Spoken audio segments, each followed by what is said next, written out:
Ito po yung paninindigan ng ating militar, ng Philippine Military.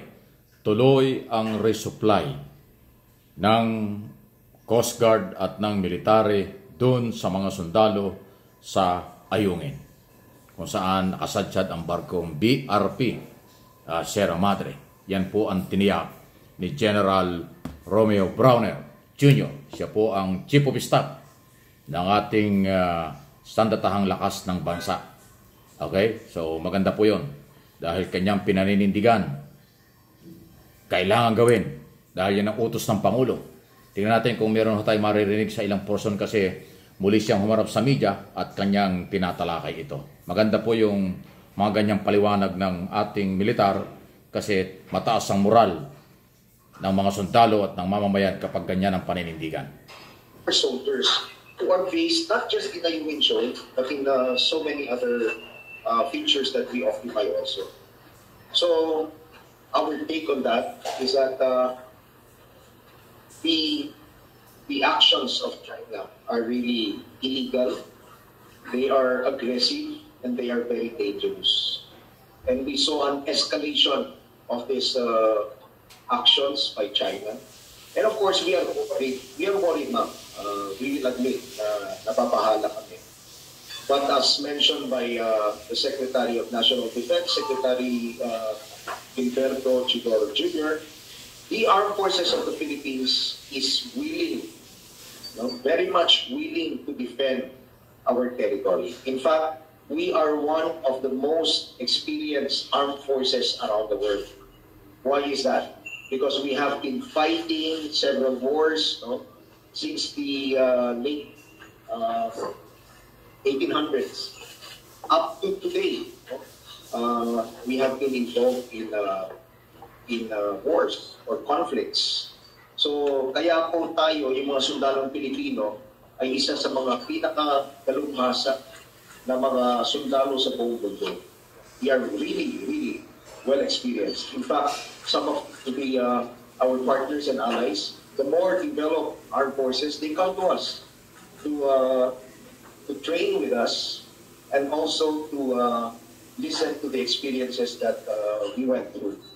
So ang kulang na lang po sa atin ay yung kagamitan, modernized weapon systems, modernized platforms, and we have had already a lot of gains when it comes to modernization.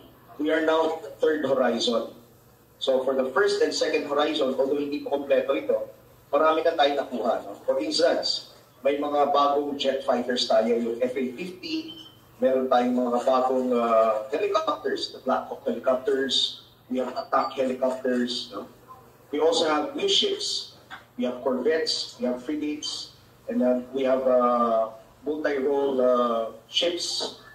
And we also have tanks, armored personnel carrier. We also have, for the Army, we have the self-propelled 155 howitzers. We also have modernized C4I Star equipment. These are the command and control computer systems that we have. However, kulang pa ho ito, kulang na kulang pa. So talagang kaya nananawagan kami sa ating mga miyembro ng Kongreso na suportahan yung ating yung modernization program ng Armed Forces of the Philippines. At ang pinupush ko sana natin is that if we can have a percentage of GDP set aside or dedicated for defense and our defense and the development of our defense industries, then that would be very beneficial to our country. Kasi nga po, ang inidevelop natin also is the SRDP or the Self-Reliant Defense Posture Program. Gusto ho natin na tayo mismo ang gagawa ng ating mga baril, yung ating mga bala, yung ating mga rockets. Let me end this statement by just saying that we had already our own defense industry in the past. We were, in fact, manufacturing our own rifles. Up to now, we are manufacturing our ammunition, pero kulang pa ito. We had our first rocket, yung Bongbong rocket, if you recall. Bongbong rocket ang tawag natin. Hindi naman yung bamboo Hindi naman ma'am, hindi ito yung bamboo. This is a rocket. Okay.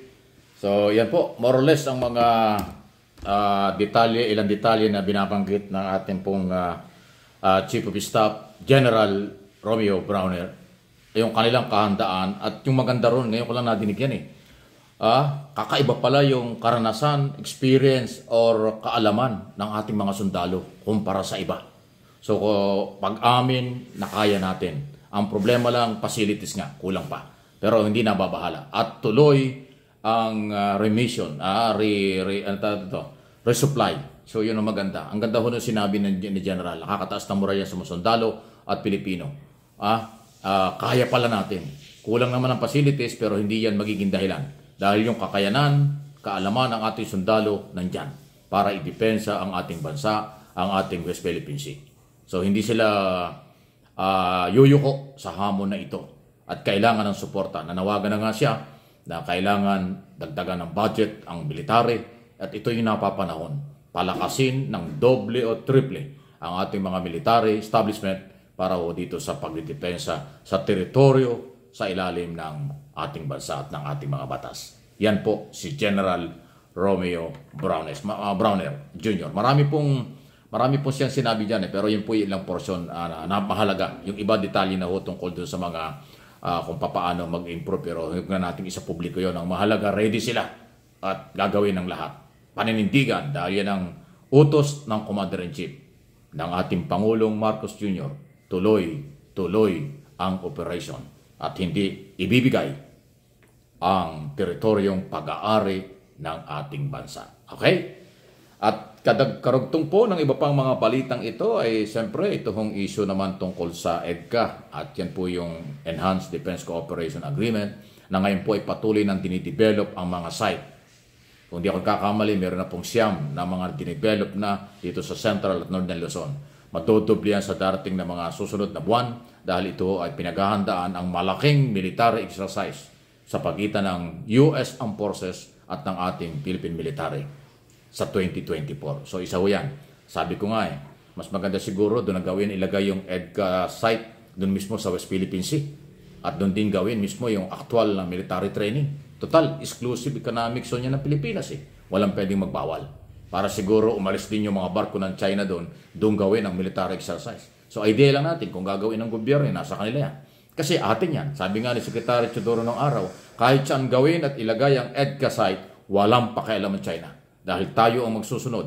Ang Philippine government ang magsusunod kung saan ilalagay dahil yan ay agreement between US and Philippines. So ang akin sinasabi rito, kung maglalagay tayo ng military exercise at mga site, temporary kampo ng militar dyan sa West Philippine Sea, abay pwede. Kasi atin yan. Abangan natin kung kayang gawin at kung gagawin. Yung kasama yan sa mga maaaring operational matter pero hindi na natin kailangan ibigay ang mga detalye dahil bawal po yon.